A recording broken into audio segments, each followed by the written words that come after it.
మీ ఎలాంటి వ్యాపార ప్రకటనలకైనా వెంటనే మా ఛానల్ సంప్రదించండి. అందరికీ నమస్కారం. ఈరోజు మనతో పాటు ఉన్నారు ప్రముఖ ఆధ్యాత్మికవేత్త, ఆస్ట్రాలజర్ మడుగుల శివప్రసాద్ గారు. గురుగారితో మాట్లాడదాం. గురుగారు నమస్కారం. ఆశీర్వచనం తల్లి. గురుగారు, ఈ 2025 కుంభరాశి వారికి ఎలా ఉందంటారు? శ్రీ మహాగణాధిపతయే నమః. ఐం మహాసరస్వత్యే నమః. శ్రీ లలితాంబికాదేవియే నమః.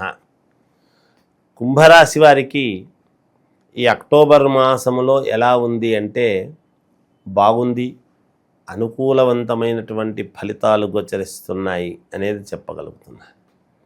ఉన్నటువంటి గ్రహస్థితుల దృష్ట్యా వీళ్ళు కొంచెం జాగ్రత్తలుగా గనక తీసుకుని ఆచితూచి అడుగు వేస్తే తప్పకుండా ఆరోగ్యపరముగా, ఎదుగుదల పరముగా చాలా వరకు మేలు జరుగుతుంది. ఎప్పుడైతే రాశిలో రాహు ఉంటే కొంతమందికి కొన్ని ఇబ్బందులు, కొంతమందికి చాలా ఉన్నతమైనటువంటి స్థితికి తీసుకువెళ్తాడు రాహు. చాలా యోగవంతముగా తీసుకెళ్తాడు రాహు. ఇప్పుడు రాహుకేతువుల యొక్క విధానం ఏమిటి అంటే సర్పం ఎలా అయితే ఒక్కసారిగా భూమి మీద నుంచి ఇలా బుస్సని లేస్తుందో అలా వీళ్ళ యోగము నిజంగా తెలివిగా గనక వీళ్ళు చేసుకోగలిగినారు అంటే ఒక్కసారి వీళ్ళ జాతకంలో ఒక్కసారి చూసుకొని ఏదైనా చిన్న పరిహారాలు గనక ఉంటే చేసుకుంటే వీళ్లకు యోగం అనేది అలా బుస్సని పాము లేచినట్టుగా లేస్తుంది యోగం అని దాని అర్థం. రాహుకేతువుల యొక్క ప్రభావం అందువలన రాహు దాంట్లోనే ఉంటే కొంతమందికి ఇబ్బంది ఉంటుంది. అయితే ఎవరికి ఇబ్బంది ఎవరికి మేలు అనేటువంటిది వాళ్ళ లగ్నాన్ని బట్టి వాళ్ళ దీన్ని బట్టి ఉంటుంది. కానీ రాశి ప్రకారముగా అయితే ఉన్నతమైనటువంటి స్థితిగతులు వెళతారు.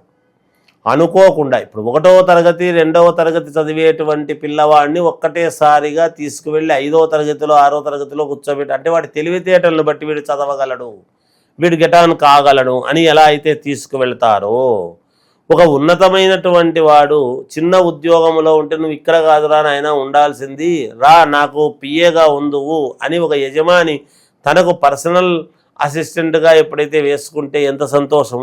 అలా ఒక ఉన్నతమైనటువంటి దశకు తీసుకువెళ్ళేటువంటి పరిస్థితులు ఉన్నాయి కుంభరాశి వాళ్లకు అనేటువంటిది తెలుస్తూ ఉన్నది ఈ మాసంలో. మామూలుగా ఉద్యోగాలు చేసుకునేటువంటి వాళ్లకు డబ్బు పరంగా పెరగటం అంటే శాలరీ పెరగటము కానీ, అప్గ్రేడ్ కావటము కానీ, ఉద్యోగాల్లో ప్రమోషన్ రావటము కానీ ఇలాంటివి ఉన్నాయి. అయితే వీళ్ళు ఎక్కువ శాతము వాళ్ళ పనులు వాళ్ళు చేసుకుంటూ జాగ్రత్తగా నా పని నేను కరెక్ట్గా చెయ్యాలి అనేటువంటి ధోరణితో చేసుకుంటూ వెళుతూ ఉంటారు. స్త్రీల వలన కొంచెం బాగా కలిసి వచ్చేటువంటి విధానం, పై అధికారుల యొక్క ప్రశంసలు మన్ననలు పొందేటువంటి పరిస్థితి, వీళ్ళు చేసేటువంటి పనులకు మంచి గుర్తింపు అనేటువంటిది రావటము, స్థలము కానీ ఇల్లు కానీ కొనుక్కోవటం, ఫ్లాట్ అయినా సరే కొనుక్కోవటం అనేటువంటిది ఉన్నది. దానికి సంబంధించినటువంటి విధానముగా లోన్లు శాంక్షన్ కావటము, డబ్బు నాకు ఎక్కడి నుంచి వస్తుంది నేను కొనాలి అంటే ఎప్పటి నుంచో ప్రయత్నాలు చేస్తున్నాను నాకు డబ్బు రాదే అనుకుంటే ఇన్నాళ్ళ నుంచి రాని లోను ఇప్పుడు అంటే గవర్నమెంట్ పరముగా కావచ్చు లేదా బ్యాంకుల పరముగా కావచ్చు, గతంలో 4 సార్లు తిరస్కరణ పడినా ఇప్పుడు ఖచ్చితంగా అనుకూలిస్తుంది, ఇస్తారు. ఏంటి అప్పటికి ఇప్పటికీ అంటే శాలరీ పెరగడంలో కావచ్చు లేదా బ్యాంకుల్లో ఉండేటువంటి టర్మ్స్ అండ్ కండిషన్స్లో కొన్ని తగ్గిపోవడం కావచ్చు. ఇద్దాంలే ఏముంది పెద్ద అనే అవతలవాడి యొక్క మనస్సు బుద్ధి బట్టి ఉంటుంది ఎప్పుడూ కూడా. ఆ బ్యాంకు మేనేజరు బుద్ధి అంతకు ముందున్నవాడు ఇవ్వకపోవచ్చు, ఇప్పుడు ఇవ్వవచ్చును. ఆ విధముగా మేలు జరిగే పరిస్థితులు ఉన్నాయి. స్నేహితుల వలన చాలా ఉపయోగాలు జరుగుతాయి, వీళ్లకు మేలు జరుగుతుంది, ఒకరికొకరికి ఉంటుంది. ఒకరికి తెలిసిన వాళ్ళు స్నేహితులు అను డబ్బు ఇచ్చి రాబట్టుకోవడానికి అరే మొహమాటముతో నేను డబ్బు 10 సార్లు అడిగితే ఏమనుకుంటాడో ఏమో స్నేహితుడు, బాగుండదు కదా అని వీళ్ళు ఇబ్బంది పడుతూ ఉండినా అడగకుండా పోవటం ఇలాంటివి కొన్ని ఉంటాయి ఈ మాసంలో సహజంగా వీళ్లకు. అంతేకాకుండా భార్యాభర్తల యొక్క అన్యోన్యత పెరగటము, తద్వారా పిల్లల మీద శ్రద్ధ అనేటువంటిది పెట్టటము, పిల్లలకు కావాల్సినటువంటి విషయంలో ఏమేం కావాలి ఏమిటి అనేటువంటివి చూసుకుంటూ ఎప్పటికప్పుడు దాన్ని ఒక విధానముగా ముందుకు వెళ్ళాలి అనేటువంటి పద్ధతిలో ఆదర్శప్రాయంగా ముందుకు వెళ్ళాలి అని ఖచ్చితమైనటువంటి విధానంతో ముందుకు వెళతారు. శుభకార్యాలకు సంబంధించినటువంటి విషయాలలో పాల్గొంటారు, శుభకార్యాలు చేస్తారు.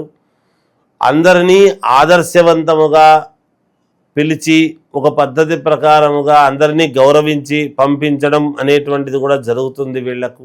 అంటే ఒక కార్యక్రమం దృష్ట్యా పిలవటము, ఆదర్శప్రాయముగా మంచి ఆదర్శవంతుడయ్యా ఈయన బాగా చేసినాడు అని అనిపించుకోవటము, మళ్ళీ వాళ్ళందరినీ గౌరవించి పంపించడం, ఇలాంటివి ఉంటాయి సహజం. ఎక్కువ శారీరకమైనటువంటి శ్రమ అనేటువంటిది ఉంటుంది వీళ్లకు.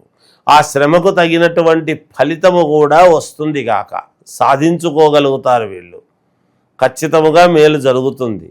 ఎక్కడో చిన్న ఇబ్బంది అనేటువంటిది సూచనప్రాయముగా కలగవచ్చు, కలగకపోవచ్చు. అంటే వాళ్ళది ఏ లగ్నము అనేది నేను ఇందాకే చెప్పా. లగ్నము ఏమిటి అనేటువంటి దాని వలన ఉంటుంది ఎప్పుడు కూడా. అందువలన అలా చిన్న ఇది ఏదో కాస్త జరిగితే జరగవచ్చు, చిన్న ఇబ్బంది లేకపోతే లేదు. జరగాలి అని రూల్ ఏం లేదు, కానీ ఎక్కడో 99.9% యోగం ఉంటే ఒక చిన్నది రేఖ మాత్రం చిన్న ఇబ్బంది అనేటువంటిది ఉంటుంది. భూముల వలన కోర్టు పరమైనటువంటి నిర్ణయాలలో వీళ్లకు అనుకూలముగా తీర్పులు రావటం, తద్వారా లాభము పొందటము, ధనపరముగా లాభం పొందటము, బంగారు ఆభరణాలు లాంటివి కొనుక్కోవటం లాంటివి చేయటము, ఇవన్నీ కూడా ఉంటాయి ఈ రాశి వాళ్లకు. విద్యార్థులకు చాలా అనుకూలముగా ఉన్నది. అలాగే రాజకీయాల్లో ఉండేటువంటి వాళ్ళు కొంచెం ఆచి తూచి అడుగు వేసి జాగ్రత్తగా ఉండాల్సినటువంటి అవసరం ఉంది. ఇక సినిమా రంగంలో ఉండేటువంటి వాళ్లకు కానీ లేదా కళాత్మక రంగంలో ఉండేటువంటి వాళ్లకు, నర్తకీ మణులు కావచ్చు, సంగీతం పాడేవాళ్ళు కావచ్చు, వీళ్లకు అత్యద్భుతమైనటువంటి యోగాలు ఉన్నాయి. అవార్డులు లాంటివి వస్తాయి గాక అనేది చెప్పవచ్చు. గురూజీ, ఈ కుంభరాశి వాళ్ళు ఏ దైవాన్ని పూజిస్తే ఇంకా ప్రతిఫలంగా ఉంటుంది? కుంభరాశి వారు ఏ దైవాన్ని పూజిస్తే ఇంకా మెరుగైనటువంటి ఫలితాలు వస్తాయి అని అనుకుంటే అమ్మవారిని ఆరాధించాలి. కులదేవుణ్ణి, వాళ్ళ ఇంటి దేవుడు ఎవరో వాళ్ళను ఆరాధించుకుంటే తప్పకుండా మంచి ఫలితాలు వీళ్ళు పొందవచ్చును, మేలు జరుగుతుంది. జయోస్తు. ఈ అక్టోబర్ మాసంలో కుంభరాశి వారికి ఎలా ఉంటుందో చెప్పినందుకు ధన్యవాదాలు. జయోస్తు.